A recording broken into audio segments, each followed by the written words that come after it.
राजनीति गरमाई हुई है। बीएलओ पर बढ़ते दबाव, उनकी मौतों पर विवाद और पोस्टरों के जरिए आरोप प्रत्यारोप सियासी तूफान खड़ा कर रहे हैं। ये रिपोर्ट देखिए।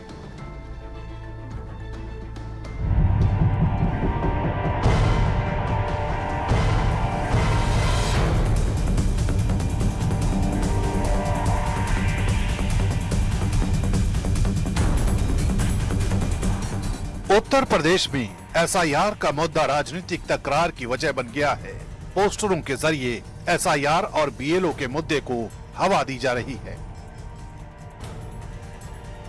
अब समाजवादी पार्टी के सांसद अखिलेश यादव ने इस मुद्दे को उठाया है। उन्होंने चुनाव आयोग से आग्रह किया है कि परिवार के किसी सदस्य को सरकारी नौकरी और 1 करोड़ रुपए मुआवजा मिले।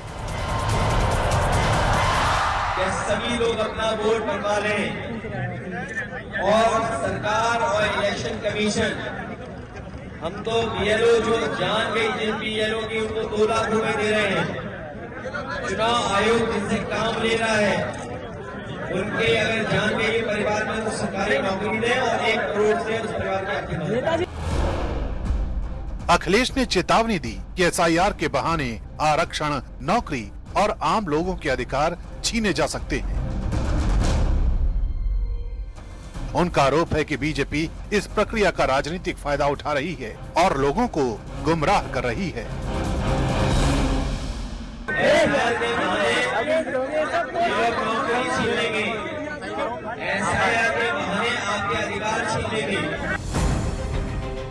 अखिलेश के बयान पर बीजेपी प्रवक्ता हीरो वाजपेयी ने पलटवार किया। उन्होंने कहा, अखिलेश यादव भ्रम फैला रहे हैं। एसआईआर लागू हो रहा है और इसमें जरूरी संशोधन किए जाएंगे। बीजेपी का ये भी कहना है कि प्रक्रिया सही दिशा में है और आरोपों का कोई ठोस आधार नहीं है। चुनाव आयोग मतदाता सूची को सही कर रहा है और ये एक अच्छा कदम है। सभी राजनीतिक दलों का उसमें सहयोग होना चाहिए, आम नागरिक को भी उसमें सहयोग करना चाहिए। एक अच्छी मतदाता सूची बनेगी तो वोट परसेंटेज भी दिखेगा और अच्छे से वोट पड़ने में सुविधा भी रहेगी। किस बूथ पे कितने वोट हैं इसको भी दोबारा से पुनर्निरीक्षण हो जाए। मुझे लगता है चुनाव आयोग द्वारा ये ठीक काम किया जा रहा है और इसमें सभी की भागीदारी होनी चाहिए। उधर समाजवादी पार्टी के प्रदेश सचिव मंटू काजी का कहना है कि बीएलओ उनकी बात नहीं सुन रहे। इतने कम समय में एसआईआर पूरा करना मुश्किल है और ज्यादा समय की जरूरत है। दरअसल एक बार फिर से पोस्टर वॉर्स एसआईआर को लेकर शुरू हो गया है और ये देखिए पोस्टर यहाँ पर लगाए गए हैं और इस पोस्टर में साफ साफ लिखा हुआ है, जो चौथा पॉइंट है, एसआईआर चुनाव ड्यूटी कर्मचारियों की मजबूरी। काम के दबाव में 10 से अधिक बीएलओ कर्मियों की जान चली गई। ये सिर्फ आंकड़े नहीं, हर एक संख्या के पीछे एक परिवार का उजड़ना है। और इसके अलावा देखिए बीजेपी सबसे ऊपर अगर देखें तो बीजेपी सरकार के हर बड़े फैसले, नोटबंदी, काला किसान कानून, कोविड के दौरान शून्य तैयारियों की बीच लॉकडाउन, एसआईआर चुनाव ड्यूटी कर्मचारियों की मजबूरी, ये चौथा पॉइंट है। और इसको लगवाया है डॉक्टर इखलाक, मोहम्मद इखलाक जो कि नेता है समाजवादी पार्टी के, इन्होंने इस पोस्टर को लगवाया है। और यहाँ पर आप देखिए साथ ही साथ ये भी लिखा हुआ है, यूपी में 25 साल के बीएलओ सुधीर ने शादी से 1 दिन पहले दे दी जान। एसआईआर में लगे 15+ कर्मचारियों की मौत, क्या एसआईआर योजना बीएलओ पर जुल्म है? तो इस तरीके के सवाल उठाया जा रहा है। जाहिर है यूपी के सियासी माहौल में यह मुद्दा फिलहाल थमने वाला नहीं है।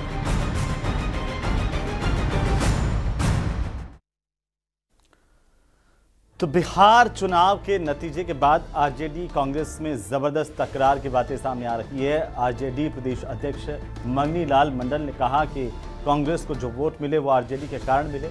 मंगनी लाल मंडल के बयान पर कांग्रेस के प्रवक्ता असित नाथ तिवारी ने गठबंधन धर्म निभाने की नसीहत दी, तो वहीं एनडीए के नेता आरजेडी कांग्रेस की जुबानी जंग पर तंज कस रहे हैं। रिपोर्ट देखिए।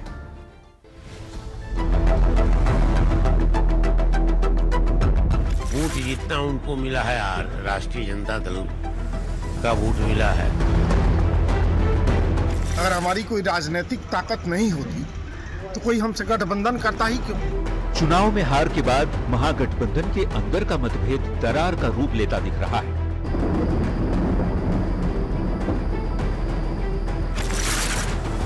आरजेडी और कांग्रेस में जबरदस्त आरोप प्रत्यारोप का दौर शुरू हो गया है। कांग्रेस के अंदर तो एकला चलो की चर्चा तक भी होने लगी है।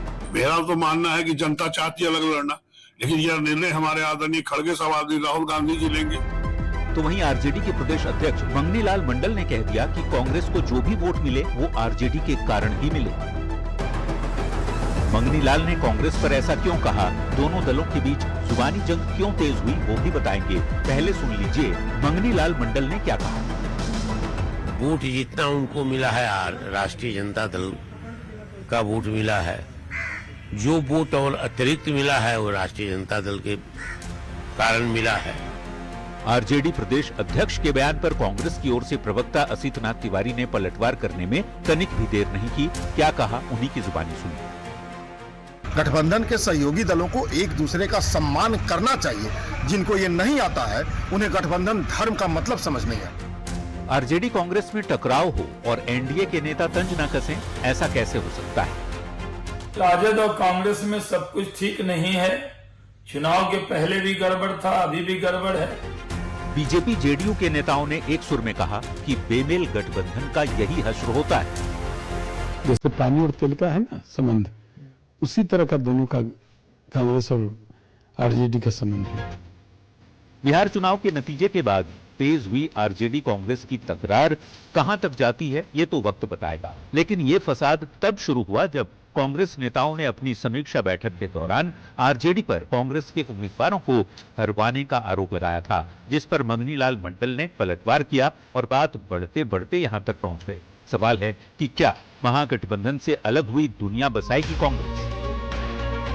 न्यूज 18 के लिए पटना से संवाददाता रवि एस नारायण, आनंद अमृतराज और दिल्ली से रिपोर्टर रवि सिसोदिया के साथ ब्यूरो रिपोर्ट।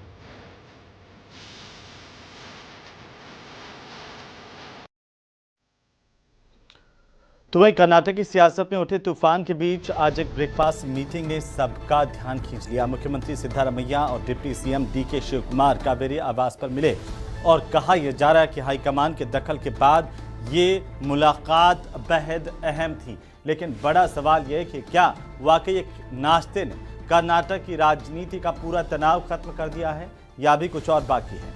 रिपोर्ट देखिए।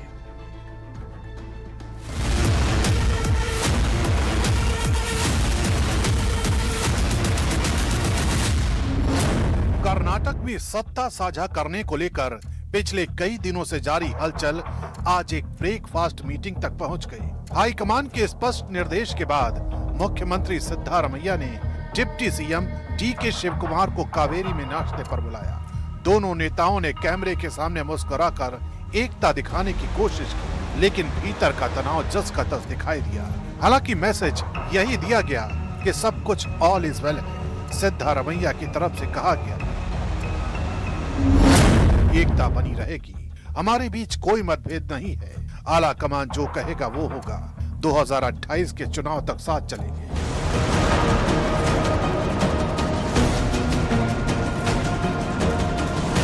सिद्धारमैया ने भले ही मुद्दे को हल्का बताने की कोशिश की, लेकिन डीके शिवकुमार की बॉडी लैंग्वेज और हालिया बयान कुछ और संकेत दे रहे हैं। वो लगातार कहते रहे जो हाई कमान कहेगा वही करेंगे। डीके शिवकुमार कहते हैं लोगों के भरोसे और सिद्धारमैया की सोच के दम पर सरकार मजबूती से काम कर रही है। विपक्ष का सामना करने की रणनीति भी तैयार है। हाई कमान ने जो कहा मैंने मान लिया, अगर इंतजार करने को कहा तो मैंने इंतजार किया, आगे भी वही करेंगे। डीके शिवकुमार का दावा है कि पार्टी में कोई गुटबाजी नहीं है। वे खुद को पार्टी का वफादार सिपाही बताते हुए कहते हैं कांग्रेस को 2028 में फिर से सत्ता में लाना हमारा लक्ष्य है। नेतृत्व के निर्देश पर होने वाली ऐसी बैठकों के बाद जितना बताया जाता है उससे कहीं ज्यादा छुपाया जाता है, लेकिन ये छुपा हुआ सच भी कभी न कभी सामने आएगा जरूर। सवाल ये है कि कुछ घंटों बाद, कुछ हफ्तों बाद या कुछ महीनों बाद, क्योंकि डीके शिवकुमार सालों तक इंतजार करने वाले तो दिख नहीं रहे।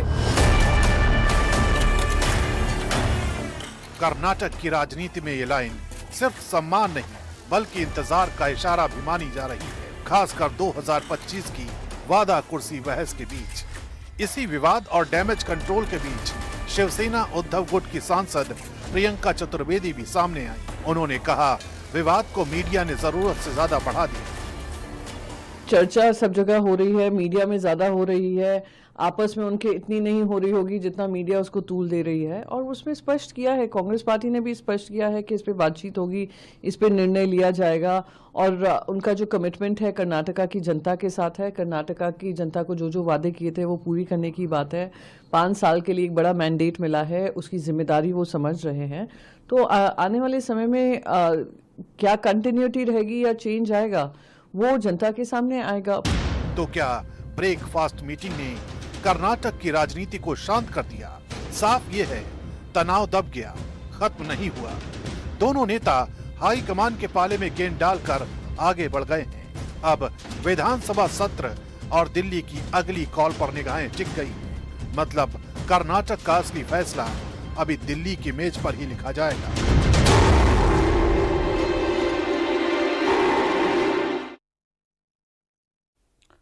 और चलिए इसी के साथ ही स्पेशल रिपोर्ट में अभी के लिए फिलहाल इतना ही। आप देखते रहिए न्यूज़ 18 राजस्थान। नमस्कार।